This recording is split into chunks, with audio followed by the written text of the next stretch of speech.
Hi అండి, అందరికీ నమస్తే. రథసప్తమి రోజున ప్రతి ఒక్కరూ గుమ్మంలో రథం ముగ్గులేస్తారు. ఈ రథం ముగ్గు వేయడానికి గల కారణం ఏంటి, అసలు రథం ముగ్గు యొక్క ప్రాముఖ్యత ఏంటి అనేది ఈ వీడియోలో మనం ఒకసారి చూద్దాము. యాక్చువల్లీ రథసప్తమి రోజున మనం వాకిట్లో వేసే సూర్యుడు రథం ముగ్గు కేవలం ఒక అలంకారం మాత్రమే కాదు, దాని వెనుక అద్భుతమైన శాస్త్రీయ మరియు ఆధ్యాత్మిక రహస్యాలు ఉన్నాయి. ఈ రథము కాలచక్రానికి చిహ్నం. సూర్యుడు తన దిశను మార్చుకుని ఉత్తరాయణంలో భాగంగా మనకు ఆరోగ్యాన్ని, చైతన్యాన్ని ప్రసాదిస్తాడని ఈ ముగ్గు గుర్తు చేస్తుంది. అందుకే ఈ రథం ముగ్గును తూర్పు దిశగా సూర్యుడికి స్వాగతం పలుకుతున్నట్లు వేయాలి. సూర్యుని రథానికి ఒకే చక్రం ఉంటుంది. అది ఏడాది కాలానికి సంకేతం. ఆ చక్రానికి ఉన్న 6 ఆకులు 6 ఋతువులను సూచిస్తాయి.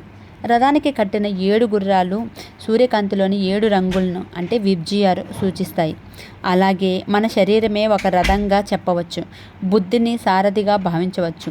మనస్సును పగ్గాలుగా పరిగణించవచ్చు. ఈ రథాన్ని నడిపించే ఆత్మస్వరూపం సూర్యుడు. నిరంతరం ముందుకు సాగడమే సూర్యుని గుణం. అది మన జీవన ప్రయాణానికి స్ఫూర్తి.